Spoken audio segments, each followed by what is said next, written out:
All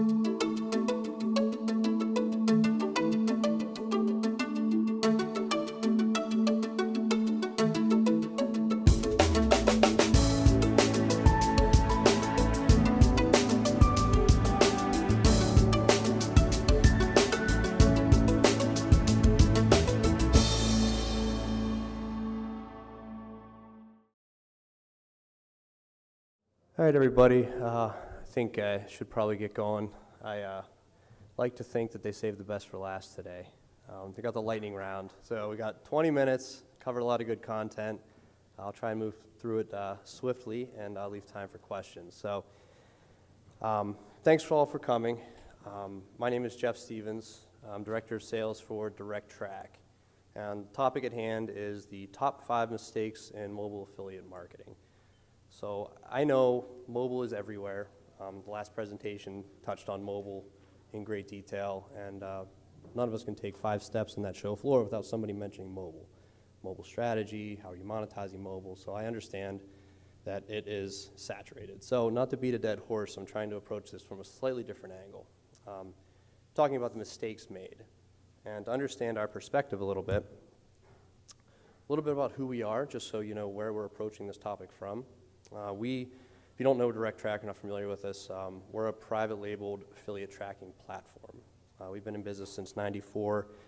We have customers in about 35 countries, translated into 12 different languages, and just a handful of some of the businesses that we work with and the business models that we power: affiliate networks, display networks, tier 1 brands, high volume publishers. So very, very wide perspective.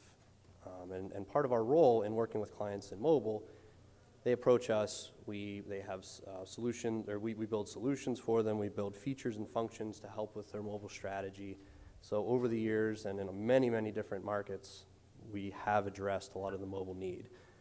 So just to give you another idea of just how much traffic we are seeing and sort of our perspective at a high level, on an annual basis, we track about 30 billion impressions, 3 billion unique clicks are sent through the system.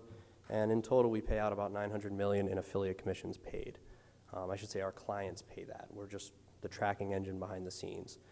So I think the keynote on this slide here is, what we're seeing today in certain campaigns, upwards of 30%, sometimes 40% as high as, of clicks coming through any given campaign are driven from a tablet or a mobile device.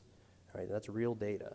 So if you were to tell any marketer right now, even in traditional affiliate model, that upwards of 30 to 40% of their traffic may be mobile related, I'm sure you're going to want to have a nice, neat, refined mobile path beginning to end. All right, so part of this is, in recognizing some of the mistakes made, we're also going to talk about some best practices and how to overcome those mistakes. We won't be mentioning any clients by name, of course. That wouldn't do us any justice. So we're going to keep it somewhat high level. All right, so just a bit on the mobile landscape. I know these stats, probably not earth-shattering. We know mobile's everywhere. 7 billion people on the planet, 5.1 billion own cell phones. We know the opportunity is there. 9 out of 10 mobile searches lead to action. Over half lead to purchase. So in the affiliate world, CPA world, those are some pretty big numbers. 28 billion by 2016, and I think the important note here is right now, most marketers invest less than 1% of their total budget to mobile. So companies that are doing it right today and are getting those mistakes overcome are going to ride that wave from 2012 to 2016. All right, so we split off, in talking about some of these mistakes, which we are going to get into, we split off into 2 different categories. You have the app, which is very much mobile-centric. All right, the app, the cost per install type model in which an affiliate is paid for an install, and you have the mobile experience. That's the traditional affiliate offers, high volume emailers, display, users clicking on content from a mobile device and being taken from ad served, click through to conversion.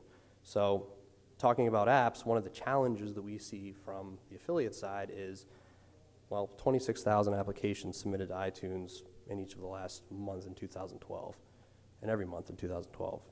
That's a lot of apps. That is a ridiculous amount of potential that you have to sort through. So what questions do you ask as an affiliate, as a network? What is going to convert? What experience is ideal to invest in? If I'm going to buy up search, I'm going to buy up display, I'm going to buy up social traffic. Where do I begin with all of these apps at my disposal?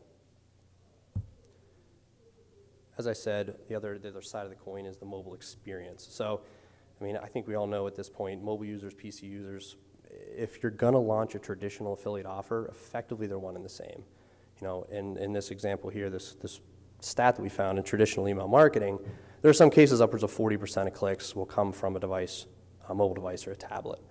So not having that end-to-end proper tracking, proper landing page optimization, you're going to have lower revenue. I mean, it's just a fact at this point. So jumping into it, the idea here is learn from others' mistakes. So we're going to go through 5 of them and talk about some best practices.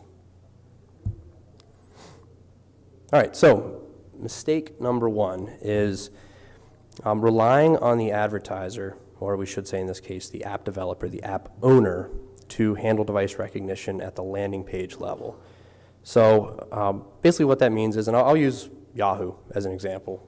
You hit Yahoo on a mobile device, you know they're going to load a mobile landing page. It's going to be optimized, it's going to be a nice, neat experience. You go to Yahoo on the PC, standard PC landing page. Take that into the affiliate world where any given offer, high volume emailer is going to mail out an offer, lead gen offer.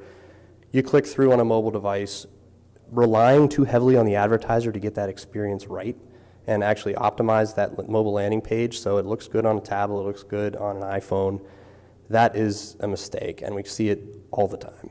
So solution is technology does exist to allow the network to control the redirect and be able to determine device recognition at the redirect level and send that user either to a mobile optimized landing page or to a PC-based landing page. So you're giving control to the network, and in some cases you're giving control to the affiliate if the affiliate is running this direct. Obviously the issues and risks, PC mobile user sent to one shared landing page, not going to work. If you see a lead form that loads funky on an iPhone, you're going to get lower conversion rates compared to a mobile-based optimized page.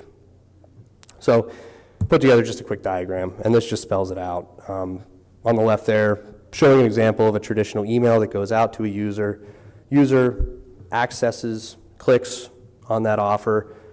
Tracking system in play, if set up properly, will recognize device, and you can set up a direct mobile landing page to an iPhone to load on an iPhone or to a PC-based landing page. And I guess the point here is they share tracking code. So no matter, regardless of how the user gets to that landing page and fills it out, the landing page is optimized, but the tracking code for the advertiser is placed one time. So they share that landing page, action tracked, back to the affiliate, and from there, it's much higher conversion rate if you do it right and you don't rely on the advertiser. All right, I did set up a test, and you can run this too. If you have a PC in front of you, if you have an iPhone in front of you, type in that link. I kept it pretty generic. If you type that link in from a PC, it's going to go to Google. You type it in from mobile device, you're going to go to Yahoo. iPhone, tablet, iPad. So just to give you a sense, and if I think you can download this presentation if you want to test it yourself. All right, so number 2 is poor app tracking user experience. And this is one, well, if you've ever downloaded an app, and the moment you download the app, you see a quick browser pops a blank browser page, and it immediately takes you back to the app. You know, we call this the web page backdoor approach, where the act of a browser popping after you install a paid app is actually a tracking mechanism. Not a very effective tracking mechanism, but a tracking mechanism nonetheless, where it is capturing variables at that browser, tracking, and sending them back to a tracking system. So that is a mistake in our opinion. It's not as accurate. You're going to drop conversions, and you're very, very heavy reliant on the user and the user's system and the user's internet connection to properly load that browser page in order to fire tracking variables back to the tracking system. So I think the obvious is loss of tracking accuracy, and affiliates and networks fail to collect commission rightfully owed. Percentages, it's debatable as far as how less accurate they are compared to what we are saying is the solution here. Use a properly formatted SDK depending on the app store that you're tracking apps from. all right? If you're going through the Apple App Store, use an SDK formatted for the App Store. If you're going through Google Play, use an SDK for Google Play. It's going to give you the highest possible conversion rate. And using fingerprinting technology, which does exist, we're a lot farther now than we even were a year ago. It is very accurate, and if you're going to run a cost per install, use an SDK. And from the affiliate side, part of this is awareness. You know, be aware, run a test. If you run this test and you see browser pops on the back end rather than a clean user experience, inform the network, inform the advertiser, and find a better way to do it. And this is just a quick diagram. You have the frowny face user experience showing user click, sent to App Store, install occurs, and then you have that quick browser pop, which is actually tracking where the user was originated from, the affiliate, and then user taken back to the app. And of course, user's internet connection slow, browser page doesn't load in time, user closes browser page, nothing tracks, network affiliate do not get paid. And what we're saying is, using a proper SDK, user has no idea this is going on behind the scenes. SDK placed in app, user referred in, installs app, tracked back to the affiliate. All right, third mistake made is lack of post-app install tracking. And this is also, we're calling it a mistake partly because being aware that this technology does now exist. This affects affiliates, could affect the app developer, the app owner. So what this means is, and I'll go to the traditional cost per install model, most apps right now, user referred in, app installed, affiliate paid. It's a one-time transaction, very clean cut. But technology does exist now where you can tie the referring affiliate to that user that installed the app and create events within the app, such as app upgrade from a free to paid, in-app upgrades, a game app, if you buy a sword or a shield, you know, events that the user is paying for, you can track those actions post-install, send them back to the tracking system to pay the affiliate ongoing commission. So being aware that it exists, I mean, if you don't have it and you're only paying that affiliate one time from the affiliate side, it's limited earning opportunities. In some cases where you have users who are engaging and continuing to pay in, if your revenue model supports it, consider it. I mean, consider paying an affiliate ongoing, which obviously, if you don't, networks lose affiliates to competition. If this catches on more and more, which it has in the gaming space already, the post-app install world, popular in gaming, popular in certain verticals, and what we see, if the technology catches on more and more, it will become a more popular payout mechanism, ongoing rev share. So, another diagram for this, pretty straightforward though. User referred in, traditional sense, you get that one-time install payout, transaction complete. Opportunities here with post-app install, user referred in, still same payout, but ongoing events like an app upgrade, an in-app purchase, the affiliate can continue to receive payment regardless of the time frame that happens between the initial event to the next. Time becomes a non-factor. All right, so the technology does exist. We're calling it a mistake, again, just making sure that everyone is aware that this does, and in fact, and it is gaining popularity, it does exist. All right, so number 4 is failure to use mobile app ad rotators. And this mistake is, I would say it lends itself to even the earliest days of display marketing, in which someone who's dipping their toes the first time into online marketing is going to take a creative and run it through an ad network just to test it out, see how it's functioning, see what's converting. In many cases, and some of you may be more well-versed in mobile marketing and maybe already be doing this, but what we see on a regular basis is still advertisers who are going to market through mobile channels are not split testing. They're not doing all the traditional things that any online marketer is doing in order to optimize, target, and control what ads are being shown to ensure the best ad is showing up at all times, regardless if it's through an ad network, it's through an affiliate, it's through social, you're buying up Facebook traffic. So as well, I should also mention targeting. So keeping that in-house ad rotator, if you have an ad rotator, you're bundling ads into a pool, and you drop code into AdMob, into Facebook. And from here, you can control from the back end, time of day, day of week, location targeting at the banner level to ensure the user is seeing the ad that they should be seeing. Some of the more advanced targeting options that do exist now are carrier level targeting, device level targeting. So if you want to target to iPhone versus a Galaxy, then that is very possible at this point. And this is a quick example showing a pool of creatives and mobile landing page in which you're rotating through the pool with each new page load. All right, and using an ad rotator, you get different metrics. So if you're able to tie conversion and revenue to each banner in that rotation, you have the ability to optimize based on revenue. So when you're doing a cost per install model in which the pay point is an action taken, there's revenue exchanging hands. We're saying with mobile ad rotators, you're able to optimize on revenue rather than the traditional sense, click-through rate.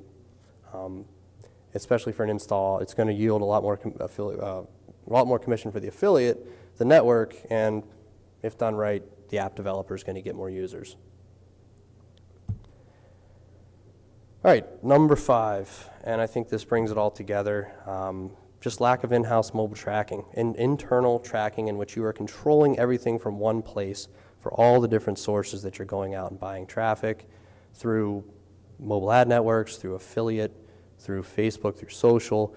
All right, not having it all in-house in one place, you lose control, you lose the ability to optimize to a point. Attribution becomes a non-factor. You don't know what source is converting best at any given time. We call it throwing spaghetti at the wall, hoping it sticks, which is basically, if you don't have that in-house control, you are, in a sense. So, and this is just the model that really we have come to in working with clients and consulting with clients, talking about keeping that in-house tracking system for mobile. You can buy up through ad networks, through integrations, you can buy through affiliate, you can buy up social media, all this internal, all keeping it under one roof, reconciliation, attribution, all in one system, and the value gained in many cases is obvious. You have that real-time tracking, that real-time data analytics to make those decisions quickly. You have the option to optimize. You have the option to use ad rotators. So, takeaway, I think we made it in 20 minutes almost.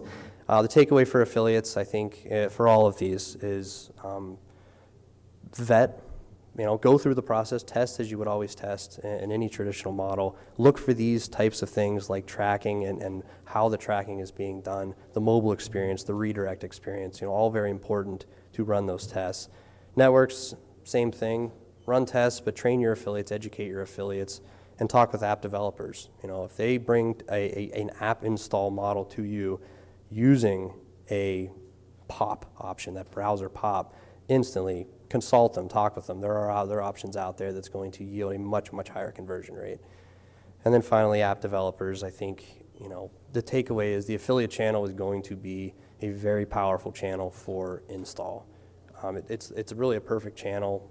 CPA is already dominating, and with the right technology, with the right optimization, I think recognition that the affiliate channel is going to be strong. So that is it, and I welcome any questions if you want to step to the mic. If not, I do appreciate your time.